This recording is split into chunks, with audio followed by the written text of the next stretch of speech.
el último día de su vida nunca se dio cuenta quién lo había engendrado. Fue el rey del cual Dios dijo que lo consideraba como su amigo. Este hombre escribió en varios lugares de la Biblia. Y hay 5 escrituras que yo quiero citar para hacerle un juicio a David, aunque él no esté aquí, y tratar de que él tenga un respiro en ese dolor tan grande que había en su corazón.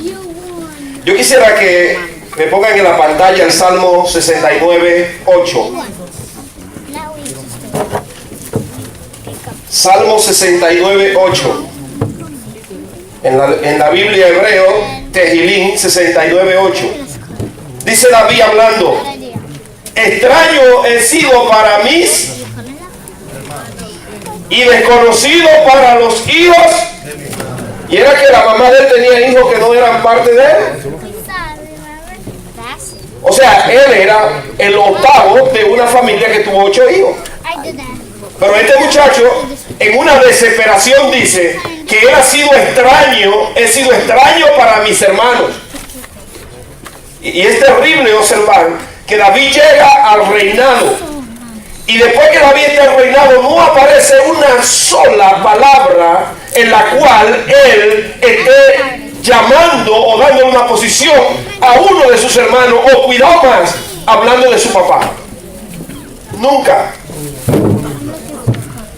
Tremendo. Salmo 51:5. Oiga lo que dice aquí, el mismo hombre ahora dice: he aquí, en maldad he sido. Óigame, si solamente dijera esa parte, yo entendiera.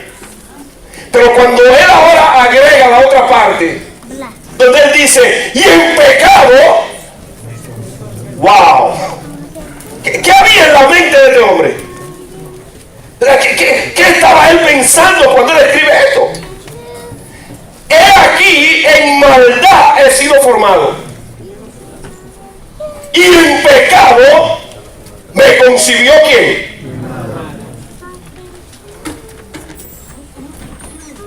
Tehilín 139, verso 15, perdón, Salmo 139, 15.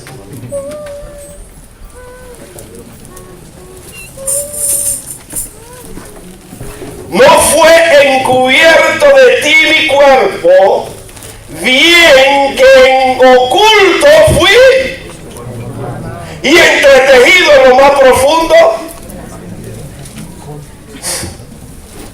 Este es más terrible todavía. 118, 22. Agárrense ahora. La piedra que desecharon cuando me enviaron a cuidar las ovejas en el campo, los edificadores que eran mi hermano, mi papá, ha venido el que estaba siendo desechado a ser cabeza de qué. Yo soy el rey ahora. Aleluya. Me desecharon, me mandaron al campo. Mi casa era el rocío. Tenía que pelear con las fieras, pero yo soy el rey ahora. Este hombre, David, desde pequeño, creció, se crió y murió pensando que era un hijo bastardo. Y la mayoría de los teólogos de Occidente, ellos creen lo mismo que creía el rey David. Le voy a contar una historia bien interesante. Por cierto, tengo aquí la biografía de donde la tomé. Como usted sabrá, el rey David es hijo de un hombre llamado ¿cómo? Isaí. Isaí es del linaje de quién? Del linaje de una mujer llamada Ruth. Y Ruth de los moabitas. Y de los moabitas de Lot. Ay. El incesto. Ahora, el rey David hijo de Isaí, pero Isaí, su raíz viene ¿de dónde? De un lugar la cual Dios había dicho que por 10 generaciones ese pueblo no iba a entrar al pueblo de Israel. Pero cuando se estaban cumpliendo las 10 generaciones, una mujer llamada Noemí y su esposo salen caminando y se van a otro lugar, y en ese lugar, después de 10 años, se muere el padre de los dos muchachos, el esposo y los dos hijos, y ella regresa. Y cuando ella regresa, exactamente se estaban cumpliendo 10 generaciones, y ella trae consigo a una joven llamada Ruth. Y Ruth entra en el linaje del Mesías. Este hombre llamado Isaí, que era un hombre que se sentaba a la puerta de la ciudad donde juzgaban, donde había un consejo para traer juicio, traer esclarecimiento de los casos, fue llamado la atención por sus compañeros y le dijeron: hay un problema aquí, tú tienes ya 7 hijos, y con 7 hijos tú tienes que saber que esos hijos que tú estás trayendo no lo estás trayendo bajo el concepto de nuestra ley. Y es que tú no eres de sangre pura, tu sangre tiene problemas. Y este hombre razonó mucho esta situación. Llega a la casa y tiene una conversación con su esposa. Cuando él tiene esta conversación con su esposa, tomó la decisión de separarse de ella. No divorciarse, sino separarse. Él iba a dormir a un lugar y ella seguir durmiendo en su casa, en su alcoba. Pasado 3 años de esta situación, en la casa los 7 hijos de David sabían la situación. Perdón, los 7 hijos de Isaí sabían la situación. ¿Y qué sucede? Cuando han pasado 3 años de esta situación, el hombre tiene una sierva, una esclava que lo atendía a él. Pero era una joven, una muchacha bien joven. Y un día el anciano amaneció un poquito raro y le dijo a la joven: necesito que me haga un favor y yo te voy a pagar. Y ella le dice: ¿cuál es el favor? Quiero que duerma conmigo esta noche y mañana te doy la libertad. Y esta muchacha tiembla cuando este hombre le dice eso. Y fue corriendo y se lo confesó a su jefa, a la esposa de Isaí.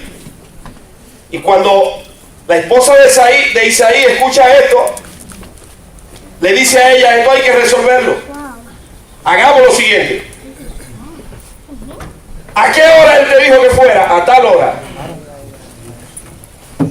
Dile que no hay problema, que tú vas a ir. Pero cuando tú entres, yo voy a entrar detrás de ti. Y cuando yo esté dentro, tú te sales para afuera. Hicieron un plan. Cuando llega la hora, la sierva entra, sale. Acuérdese que no estamos aquí con Edison. Era todo oscuro.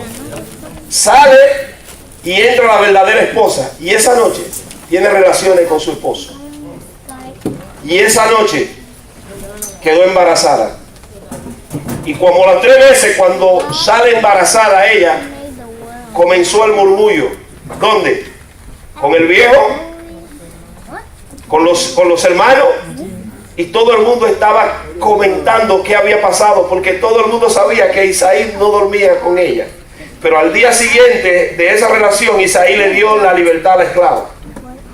Pero la mujer de Isaí le dijo a la esclava: no te puedes separar del pueblo, tienes que quedarte cerca, porque tú eres la única que va a resolver este problema. Así que pasaron los meses, la barriga creció, y después todo el mundo comentando qué había pasado, y nace el 8º hijo de Isaí. Y este 8º hijo le ponen David. Pero cuando David comenzó a crecer desde chico, no lo querían sus hermanos, no lo quería su papá.